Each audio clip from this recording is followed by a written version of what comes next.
Time once again for a B-Dub3 podcast. It is brought to you by Algier Performance and by Schaefer's Oil. Man, it is Daytona week. Good weather here in Missouri. They could move the Daytona 500 up here and run it today. We could have done that here. So I did see, it's way early in the week, I did see 50% chance of rain on Sunday. I'm like, please no, but they got lights. They can work that out. But it's I think the best week of the year for racing in general. Like duels are Thursday. Yeah, that'll be cool. There's a big Dale Earnhardt special after the duels, 25 years since the famous "We Lost Dale Earnhardt" words from Mike Helton. So that's going to be cool to watch. And I don't know what I think about this. I hope, the Clash, we recorded the day of the Clash, then the Clash, you know what? Like, I'm not going to sit here and hate on it. Like, it had really bad weather, and there was nothing anybody could do. And honestly, the last 30, 40 laps were pretty good. First 100 laps were okay. Yes, they were. And it just had a little bit of a crap show right there in the middle, but I just feel bad. Like, you got a better chance for it being 90 degrees that day than it snowing in there, or 80 for sure, and just bad luck there. But the rain tires actually kind of made it a little bit interesting. It was kind of cool to watch that for a little bit. I don't know if they worked the way officials thought they were going to work, though. I think it'd have been so hard to know with it being so cold. It was sleeting, literally. Like, they had every weather they could have. And so big shout out to the fans that came to that. Like, you got to be hardcore to do that. So it was pretty cool. But not filled up, but a good crowd for a Wednesday. Yes. I just wish, and that's, I saw a stat, and it was the 2003 Bud Shootout, which was now it'd be called the Cookout Clash, had 9.5 million people watching on TV live. NASCAR was so big from 2000 to 2014, 15, 16. And you're probably, and I don't think any sport's going to get back to that. But, NFL is just going to keep getting bigger for some reason. Everything else is going the other way. But I just think maybe the Clash on a Tuesday or a Monday at Daytona, like, I love that we're going to Bowman Gray. Do a different exhibition race. There's something we can do there. I love it, but get Speed Weeks back to where you go down there and put it on Sunday. Put the Clash on Sunday. You don't have to do it on Saturday night. Like, I get that. Like, put it on Sunday. I think do it during the day before the Super Bowl. I think it's kind of nobody's going to watch football for that long, right? Do a hour-long, short, quick, to the point race on Sunday. Do it on the big track. Make it where it's pole winners and playoff drivers only. Do that. Previous champions, pole winner, or like Busch Clash champions, pole winners, and if they make the playoffs this year, chase or whatever they call it this year, do that and leave it go. But anyway, everybody's got their own opinion. There's my worthless one about that. But I don't know. What's your opinion of it? You've been around it too. What do you think? I think having it at Daytona, one centralized location leading up to the big week would be good. Ryan Preece, he won it. Looked like Kyle Larson was going to check out there early on. Then he kind of faded, didn't he? He did. And I was so happy for Ryan Preece. Like, bet on himself. Just a racer. And coolest part of that story was, to me, they asked him in the press conference after the race, what are you doing to celebrate? And he said, driving all night to New Smyrna to practice tomorrow. I love it. Like, he's a racer, and he earned it. He earned everything he's got. He worked so hard. I've heard a lot of mutual friends that we have, just how hard he worked and how he would spend all night in the shop working on his cars, and he sacrificed everything he had to make it, and he has, and I'm just super happy for him and his family and his following. It's pretty cool to see. You don't see very many making it what I call the hard way anymore, and he did it, so good for him. Kind of turned into a demo derby there at the Clash, so it was good. It was on a quarter-mile track where the cars didn't get turned into scrap metal. And that's what the dirty little secret that a lot of people in the industry can't say is the car owners the ones that wanted it away from Daytona because they were junking a car, and I understand that.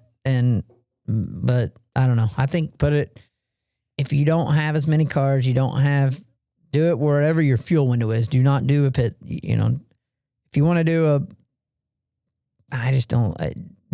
you can do a pit stop, but don't make it a fuel mileage race, if that makes sense. Make it short enough where they got to race hard and see what happens. Well, I don't think they planned for cars to start running out of fuel like that, did they? No, and that was a whole other. Well, that's a little bit of the teams too. Like, who tried to gamble and they ray you before, then, they had a fuel stop, and that ain't a very big racetrack. They have a lot of fuel capabilities. Now I understand they ran laps under caution, but I don't know. People were gambling on weight to try to help themselves there and got bit. And so I don't know.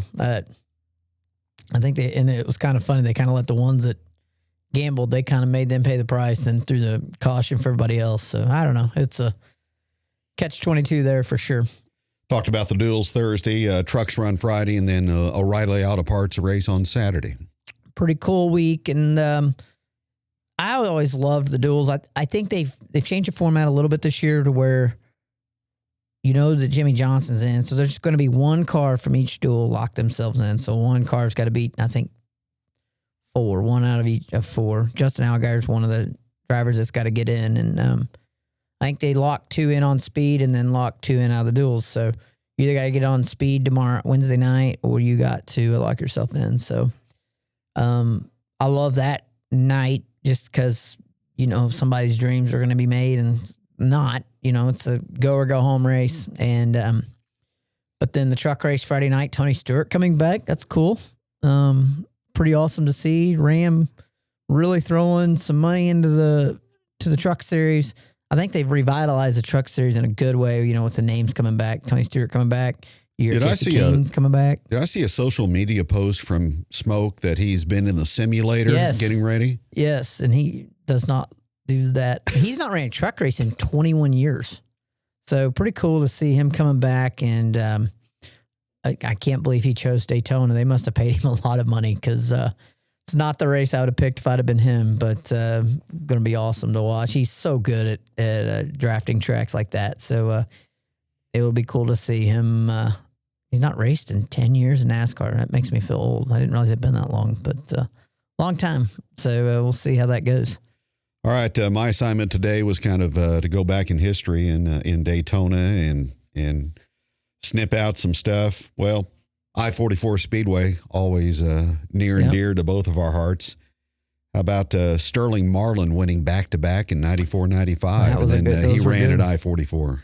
Yeah, and ran the I remember the 95 race. That was the first the Monte Carlo came back for 95 season, and Chevrolet brings the Monte Carlo back from like a 5-year absence. They went from the Monte Carlo to the Lumina, and then the Monte Carlo comes back out and they had this huge launch, and they've got, I actually have like a poster and it's got the new Monte Carlo and it's got Dale Earnhardt's new Monte Carlo, and he just won that year, in 94, he won his 7th championship. So here's Dale Earnhardt, this new Monte Carlo, and then Sterling Marlin beats him and Earnhardt runs second.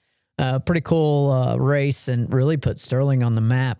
And then I think, 20 years later, he's racing at I-44 with us. Was pretty cool, and really got to know him really well in those days. And he's fighting a lot of health issues, but boy, he loved coming to I-44. He did. He loved that place, and damn, he was good there too. He was fast, and Sterling would throw down some laps too. Like that guy could always find a couple tenths that in qualifying and early in the race, and it always seemed like he just burned the tires off of it. But he loved that place, and it was fun, racing with him. I remember showing Braden was young, so Braden would have been, 5, 6 years old, and he got to, and Sterling had that Daytona 500 ring you're talking about on, and I showed it to Braden. I said, check this ring out. Nobody had, and Sterling would wear it every day, and he'd wear it when he's racing. It was pretty cool to see that ring on somebody's finger, and that was his first win. So that was cool too. Like he'd went winless all those years and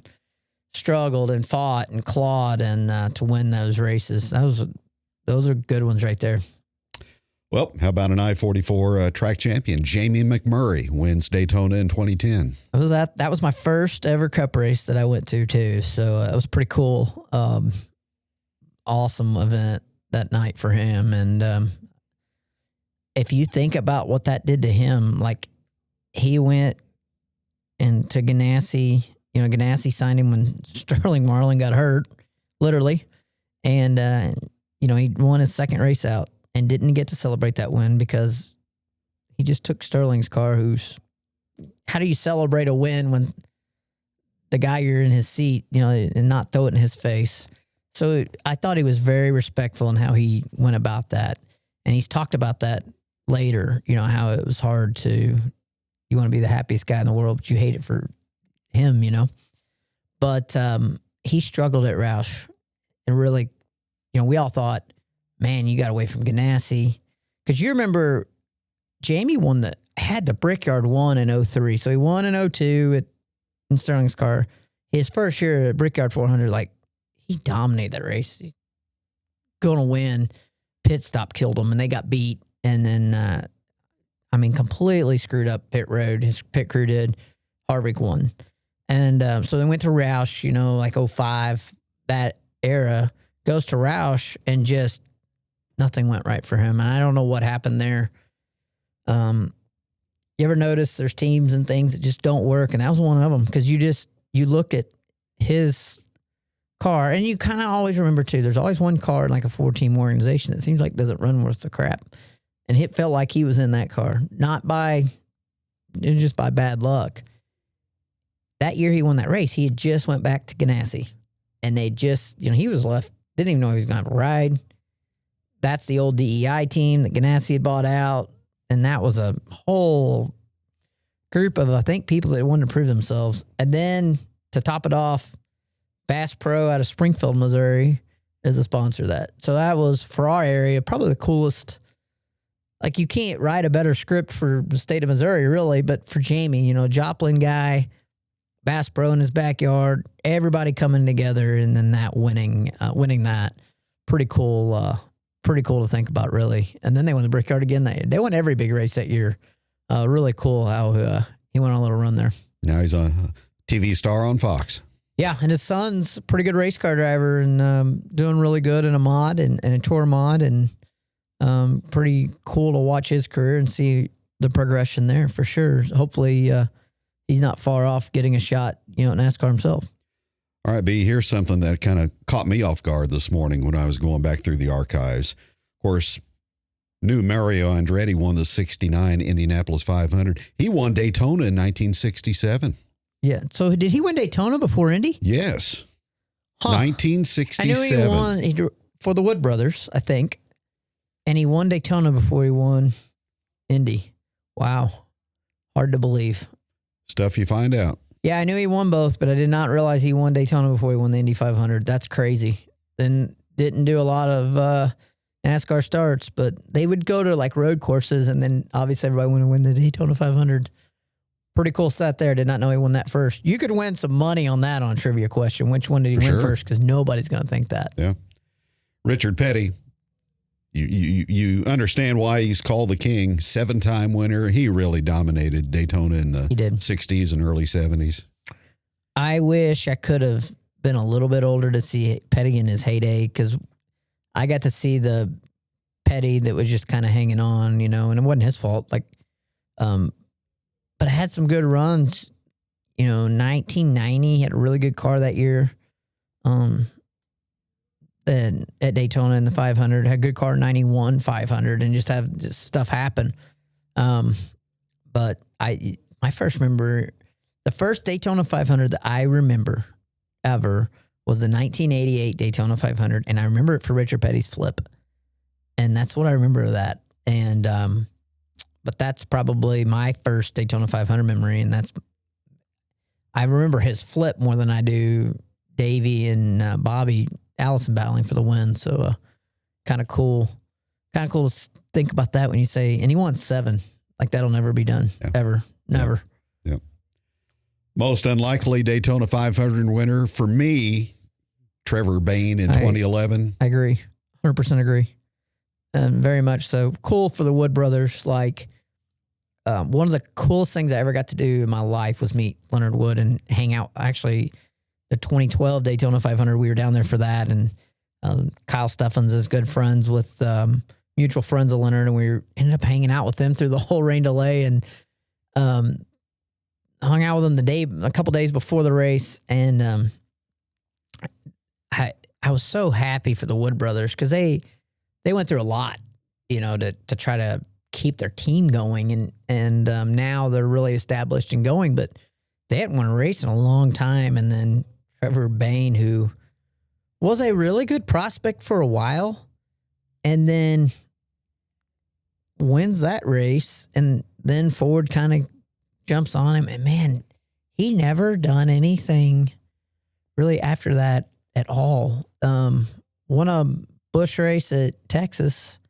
That's about all I can remember after that. But before that, he was a rising star in NASCAR. And then there he got that win. But I agree with you. Like the most Derek Cope kind of, I feel like that's a bigger upset than Derek Cope because Derek Cope won another race.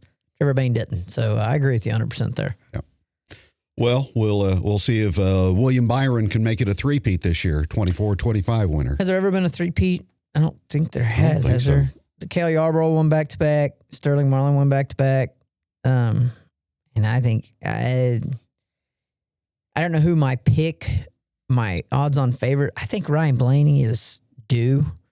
There was odds on, I wish I'd have bet odds. I put money on Ryan Preece win the Daytona 500 a month ago because it was like $10 paid $9.50. I wish that had been the Clash. That'd have been handy.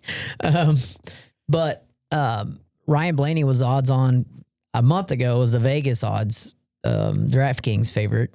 And I think he's probably the favorite to me, him or Byron. But I don't know that's what I don't like. That's why you need speed weeks. You need the Bud Shootout or the Busch Clash or whatever, because we're Tuesday of the week of the Daytona 500, and we don't have a favorite. There used to be preseason testing, and that you knew who was good. And then you'd go to watch, they'd qualify on Sunday for the Daytona 500 and celebrate that pole all week. Like, they need to I understand you don't want teams getting expense, this, that, like, send them home on an airplane and like suck it up. Build up your best. They build up the Super Bowl for 2 weeks. Build up your Super Bowl.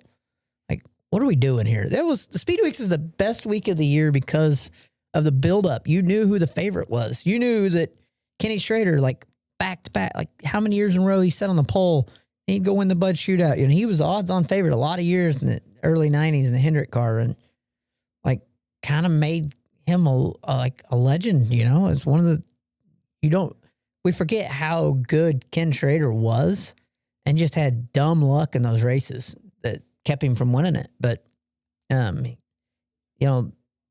1990 Daytona 500, for instance, the one that everybody remembers because Derek Cope won, Dale Earnhardt has a flat. Kenny Schrader dominated that week. He sat on the pole for the third year in a row, like dominated the Bud 120 or the twin 125s. Had to go to tailback twice during that race and come all the way back to the lead and then broke. Like, really just kicked their butt. And then Earnhardt was right there too, don't get me wrong, but I don't know. I feel like that stinks because you have a buildup of having, let's say William Byron is the fastest car and he's two-time Daytona 500 winner and he's on the pole. Well, now everybody's got something to talk about all week, and they got something to talk about during the Super Bowl. So frustrating. It drives me crazy because you're right. You're like reading these, and we're like, hey, they'd have been the favorite that year. Dale Earnhardt was the favorite in 95 that Sterling Marlin won. That's one of the reasons that story's so cool. That's why you remember it. Yep. Publicity, marketing. Yes, yep. 100%. Well, looking at the schedule, Iowa's got a cup race this year. Yes, again, awesome. And it's been a good race and sellouts. It's good. Yep.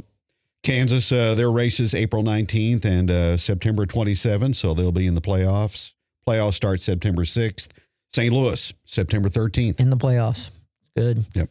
That's really been a good, let's be real, when that thing was built and the old cup cars, and the old Busch cars and trucks. I don't know if you ever went to a race there. It was about like watching paint dry. I don't know why it sucked so bad. It was a great IndyCar track, and that's what it was built for. But the new cars, it's been awesome, and it's really performed and been a good race. So pretty cool. And it sells out every year too, so it's pretty cool to see that. How about the Truck Series going to San Diego to run on the Coronado Naval Base June 21st? Yeah. How awesome is that going to be? That is all three series going. Trucks, O'Reilly Auto Parts cars, and the Cup Series. Jimmy Johnson's coming back that weekend, and the trucks too, I think. I saw Dario Franchitti is running the truck race at St. Petersburg in 3 weeks. Multi-time Indy 500 winner and IndyCar champion coming to run a truck race. Pretty cool. And I think he maybe runs San Diego too. But can you imagine Fort Leonard Wood getting a NASCAR race? Like, how awesome would that be? Like, I'm not a big street course person, but I'm like, damn, that'd be pretty cool. That's what it is. They're literally, and since our last show, Washington, D.C., they're having a street race in Washington, D.C. Pretty cool that I'm not a street race. I'm not a street race person. But I am going to say this, and I see this from, you got to look at everything 1,000-foot views. And why does Ben Kennedy want to go to a street race? Well, they're going to go to a naval base. And you want to talk about, there's nothing more patriotic than NASCAR fans and service members. They all work together, and a lot of race fans there. And then you're going to take San Diego, and you're going to get people to come to the race that's just they've never seen anything like that. And they're going to see a car. The one thing about a street race that really puts racing into perspective is just like the Formula One race at Las Vegas. They go 215 miles an hour down the strip at Las Vegas. You're used to cars going 20 miles an hour down the strip. So now you see a car going 220 or 215, I think is what it is. That puts the speed into perspective where you don't have that. Sometimes on a big Daytona, you don't realize how fast they're going unless you're there. When you're a casual, not even a race fan, if you're a sports stick and ball guy, and you're walking down there and you walk down Jefferson Street in Lebanon and there's a car going by you at 180, it's going to change your perspective of the speed. It really does. And so that's the cool thing of a street race for sure. Yep. IndyCar Series starts March 1st on the streets at St. Petersburg. Yes. So truck race, first time they've been with them. Trucks and IndyCars used to race at Kansas together, actually, and used to race quite a bit of racetracks together. And that's cool that the trucks are going with that this year. So that'll be a cool event, and they always kick off down there, and good event for them as well. So be exciting to see that. All right. Lebanon Area Sports Hall of Fame. We're recording this on Tuesday, the 10th of February. This Friday, the 13th, is going to be the Lebanon Area Sports Hall of Fame induction ceremony at halftime of the Lebanon-Nixa basketball game at Boswell Auditorium. Tony Jackson Jr. is going to be inducted into the Hall of Fame along with the late Nick Bradshaw. So area racing fans, come to the ball game and salute Tony Jackson Jr. and Nick Bradshaw. Awesome for Nick. Wish he was here to see it. Yep. But really cool for his family. Awesome for Tony, 5-time Mars champion, 2 or 3-time MLRA champion, won a lot of races. Well-deserved. He's not told anybody, so maybe I'm going to give him crap that I think he's not telling everybody because he's old. That means he's old, right? So, but he's not old. No, not at all. But awesome for him, and congratulations. And yeah, you caught me off guard when you told me that last week, and he hadn't told anybody. So I'm going to definitely cut this little part out and put on Facebook and give him a hard time about it. But congratulations to him, and awesome for Nick's family. And Nick did a lot for motorsports. He really did. He connected stick and ball people in the Lebanon area to motorsports, and I think it's pretty cool that he's going in there, and really cool that Tony's probably the first racing guy in our area to go in. So and should be. He's done a lot in that area, so pretty cool to see that, and we'll try to check that out Friday night. Absolutely. All right. Daytona week is here. A good show, and we'll have some more information forthcoming here in the near future. Yeah, a lot of stuff coming up. Tony's going to make his announcement of what series he's running, I think, in the next couple of weeks as well. We will make our series announcement. It's pretty obvious what we're going to do, I think. But so everybody's got to pick and choose coming up. Before we close, big shout out to Brandon Overton, 4 in a row. And good dude. And went and talked about Jamie McMurray going to Roush and having the struggles there. And you don't understand why things didn't work out. Brandon Overton's a great race car driver and was in a really good team and it just didn't work. And he is a hands-on guy. He had arguably the best crew chief in the industry and just did not get the results. He's won more races this year than he won all of 2025, and he's won 4 in a row.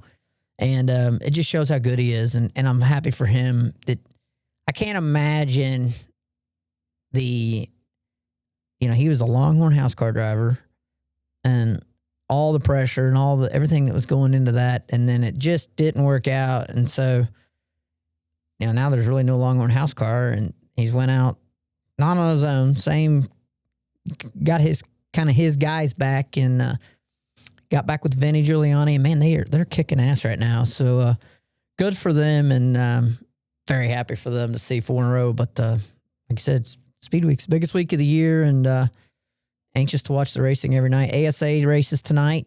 Coming out, 38 cars there. New Smyrna's got a packed entry list for the whole week for the World Series of Asphalt. So I'm excited to see the car counts up everywhere. And it's been a great week so far. I'm going to be in a better week coming up. Racing season is here. That'll do it for the BW3 podcast. Brought to you by Algar Performance and by Schaefer's Oil. Distributed and presented and produced by Swino Visuals.